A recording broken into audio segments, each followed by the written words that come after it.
لبيك اللهم لبيك لبيك لا شريك لك لبيك إن الحمد والنعمة لك والملك لا شريك لك. Ажылык милдеттерин аткарууга келген кыргызстандык зыяратчылар муфтияттын ажылыкты уюштуруучулары тарабынан Мадина шаарынын аэропортунда жылуу кабыл алынды. Жылуу кабыл алынды дегенибиздин себеби аэропортто күн да аябай ысып турду. Аэропорттон чыккандан соң автобустар менен жеткирилип, Мадина шаарындагы конок үйлөрүнө жайгаштырылды. Мейманканалардагы түзүлгөн шарттар канааттандырарлык деңгээлде жакшы уюштурулган. Бөлмөлөргө 2ден, 3дөн жана 4дөн бөлүнгөн. Эң негизгиси жашаган жери пайгамбарыбыздын Ан-Набави мечитине жакын болгондуктан намазды жөө барып окуп келүүгө ыңгайлуу. Зыяратчылар эртең менен жана кечинде ысык тамак менен камсыздалган. Быйылкы жылы жылдагыдан өзгөчөлөнүп, тамактануу бөлмөлөрдө эмес, атайын тамактануучу жайда уюштурулган.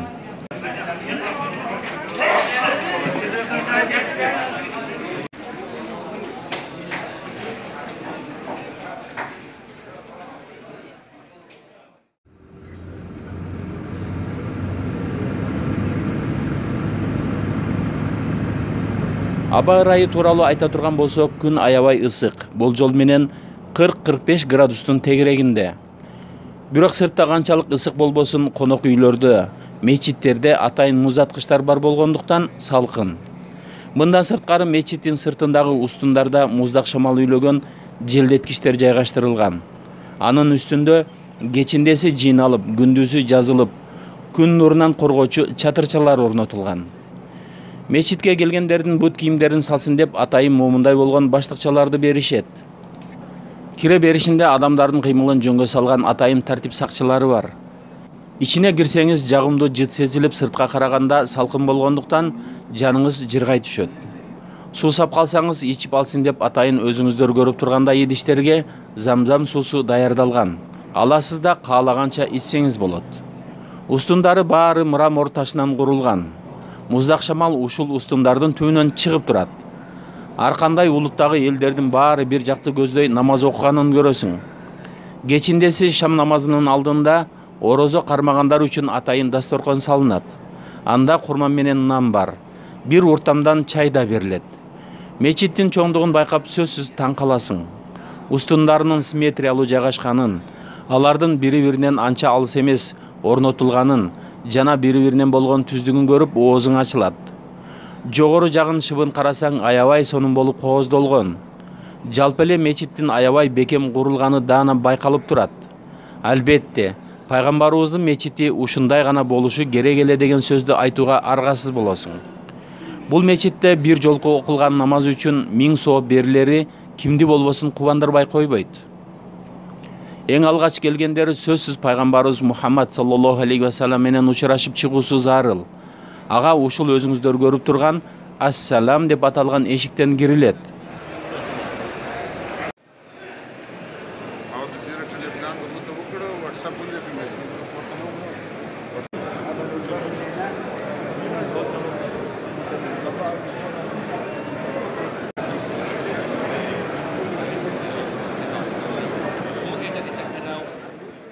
Ар бир намаз окулгандан кийин пайгамбарыбыз менен учурашууну каалагандар көп болгондуктан эл аябай көп болуп, тыгын болуп кетет.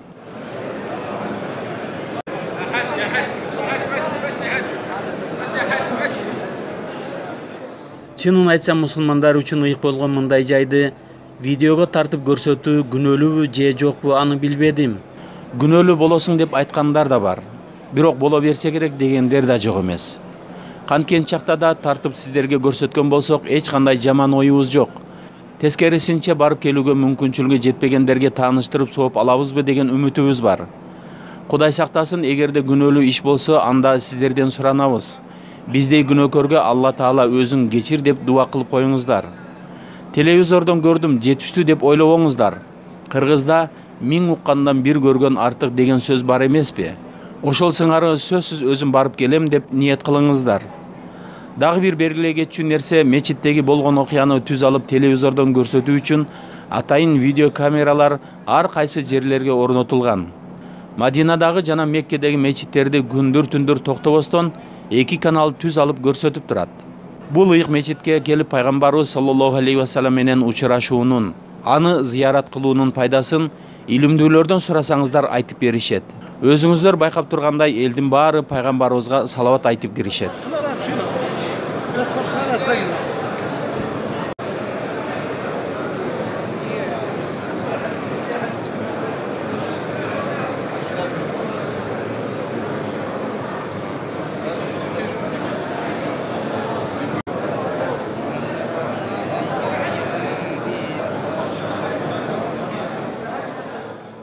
Пайгамбарыбыз саллаллаху алейхи вассалам менен учурашкандан соң ошол эле жерде биринчи халифа Абу Бакр, Аллах андан ыраазы болсун, менен саламдашылат. Андан соң Умар разияллаху анхуга салам айтылат. Бул учур ар бир инсандын жашоосундагы эң маанилүү окуя болгондуктан көпчүлүгү чөнтөк телефонго тартууга аракеттенишет. Элдин көптүгүнөнбү тартип сакчылары тартпа деп айта да албай калган сыңары. Пайгамбарыбыздын бизге калтырып кеткен осуяттарынын биринин маанисинде менин үйүм менен минбардын ортосундагы жер бейиш бактарынын бириндей дегендиктен элдин баары ошол жашыл килемден намаз окууга тырышат. Алардын кыймылын атайын жөнгө салып турган тартип сакчылары бар. Эгерде аракет кылсаңыз бир аз кыйын болгону менен болжол менен жарым сааттын тегерегинде Кудай буйруса жетсеңиз болот.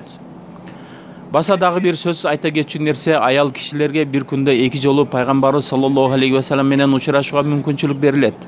Эрте менен саат 10-дон 12-ге чейин жана түштөн кийин саат 3-төн 5-ке чейинки аралыкта. Мечитте аялдар намаз окуй турган жай атайын тосмолор менен корголгон. Албетте эркектерден бөлүнүп намаз окушат. Эл аябай көп болгондуктан о дүйнөгө сапар тарткандар дайыма болуп турат. Анткени дээрлик 5 убакыт намазынын ар биринде парз намаз окулгандан кийин сөзсүз жаназа намазы окулат. Маркумдар ошол эле жердеги мүрзөгө коюлат. Алдын ала казып даярдап койгон көрүлөр да бар.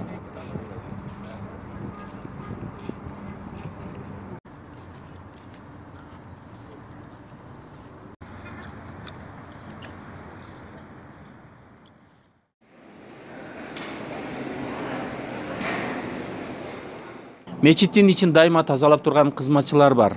Намаз бүтөрү менен эле дароо тазалоого киришет. Бул бир туугандарыбыз түстөрү бир аз карарып жүдөгөндөй көрүнгөнү менен бактылуу инсандар. Анткени сүйүктүү пайгамбарыбыздын мечитинин кызматкерлери.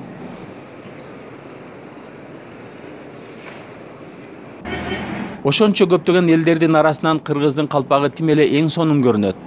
Кыргыз мусулман экенибизге сыймыктанып да кетесиң. Ажылар үчүн атайын даярдалган кийим да сонун. Ак болуп өтө ыңгайлуу тигилген. Артында Кыргызстан деген жазуу бар. Ал алыстан таанууга мүмкүнчүлүк берет. Менин байкашыма караганда мындай жазуу кээ бир өлкөлөрдө көрүнөт. Биз менен эле күрттөрдө даана байкалып турат. Кыргыздын калпагын сыймыктанып кийген кытайлык кыргыздарды да жолуктурдук. Быйылкы кытайлыктарга 13 000 орун берилсе, анын ичинен 15 кыргызга ажылык милдетин аткарууга мүмкүнчүлүк берилиптир. Негизи алардын ажыга баруучу каражаттары биздикилерге караганда бир канча кымбат экен. Өздөрүнүн айтууларына караганда 12 000 юан болсо, бул $5500 жетип калат дейт. Муну угуп алып кыргызстандык болуп калганыбызга дагы бир жолу шүгүрчүлүк айтасың. Мечиттин сыртындагы жерлер бүтүндөй мрамор таш менен чапталган. Күндүн ыстыгынан улам таштын муздактыгы сезилбейт. Тескерисинче жылуу болуп турат. Элдин көптүгүнөн улам мечиттин ичине батпагандыктан сыртында да намаз окугандар толтура. Жай намаз жок болуп калса, эч ойлонбой эле ошол мрамор таштардын үстүнө эч нерсе салбай эле намаз окугандарды көрөсүң. Чарчагандар болсо ошол эле жерге жата калып эс алгандар да бар. Кээ бир өлкөлөрдүн элдери аябай ынтымак жана уюшкандуу экени байкалып турат. Топтолуп отуруп алып арасынан илимдүүсүнүн айтып жатканын укканын байкайсың. Эмнегедир биздикилерде мындайды жолуктурбадык. Биздикилер алдын ала даярданып алышкан деген жакшы ойдо кала бердик.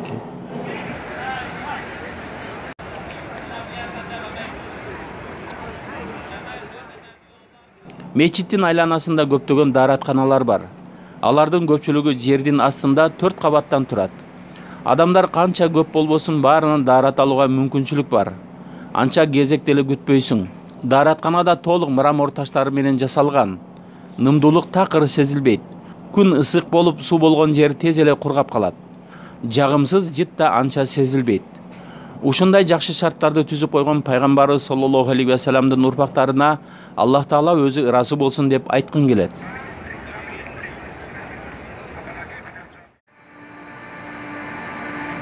Кыргызстандыктар пайгамбарыбыздын мечитинде 5 убакыт намаздарын окуу менен бирге бош убакыттарында ислам дүйнөсүндөгү маанилүү тарыхый жерлерди да кыдырышты.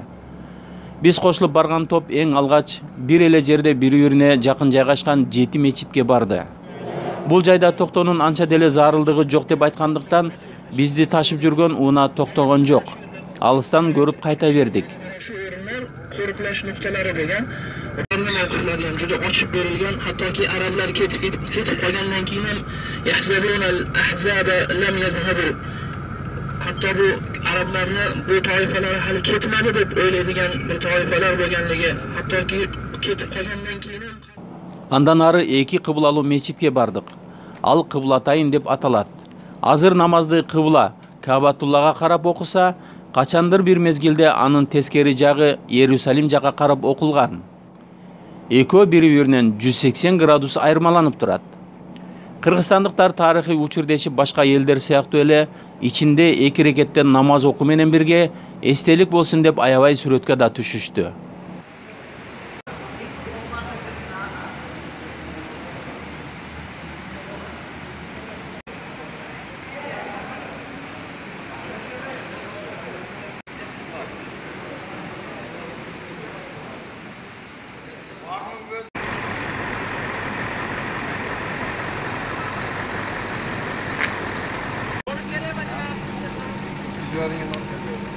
bo'lgan hajning mukofoti faqatgina jannatdir deganlar payg'ambar. Сапарыбыз андан ары уланып, курма өстүрүлгөн жайга бардык. Биздин таанышуубуз жанында эле жайгашкан курма сатуучу дүкөнгө кирүүдөн башталды.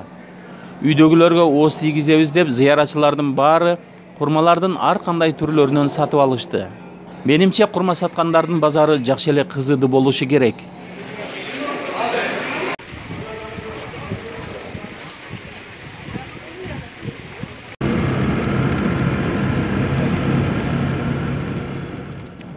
Пайгамбарыбыз Мухаммад саллаллаху алейхи ва саллям Мадинага жаңы келгенде убактылуу туруп калган жайдагы Куба деп аталган мечитте да болдук. Бул мечитте 2 рекет намаз окусаң, бир умрага тең сооп аласың деп белгилеген пайгамбарыбыздын осияттарынын бирисинин маанисинде. Бизге жакшы болду. Анткени барганыбызда асыр намазына азан айтылып калды. Ошондуктан биз 2 рекет эмес, 4 рекет парз намазды жамаат менен окудук.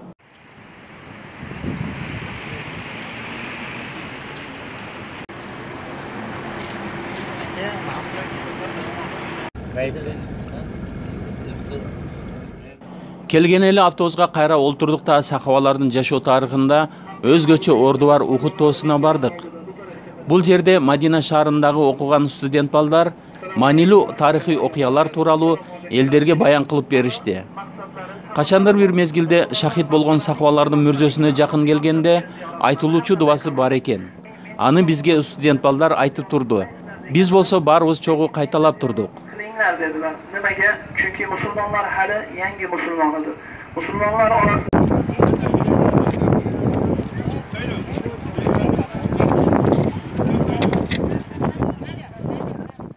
Бул жайда болгон окуяны көркөм тасмадан да көргөн элек. Эми болсо жеринде кандай болгонун оюбузда бир элестетип көрдүк. adamlarını da mana şu meydanda görürsünüz. Peygamber sallallahu aleyhi ve sellem kuddu mana şunday bid'atlar, hurafatlar ve şirkler sodir bulmasligi uchun, İslam ümmeti özüne asosiy yo'nalishdan adashib ketmasligi uchun qabr ziyoratini islomning boshida taqiqladilar. Aytdilar biz Ошентип сапарыбыздын зыярат кылуучу бөлүгү да аяктады. Бардык нерсенин башталышы жана аягы болгону сыяктуу биз каалабасак да пайгамбарыбыздын берекелүү шаары Мадина шаары менен коштошуучу учур да жетип калды. Жердештерибиз жүктөрүн камданышып, жер шарындагы эң кадыр бартуу болгон Меккени көздөй жол тартышты. Көрсөтүүнүн аягында айтарыбыз, жылдагыга караганда быйыл аэропортто бажылык текшерүү өзгөчө болуп калыптыр. Мынтип айтканыбыздын себеби аэропорттон жаңы эле чыгып баштаганда уруксат жок деп видео камерабызды алып коюшту.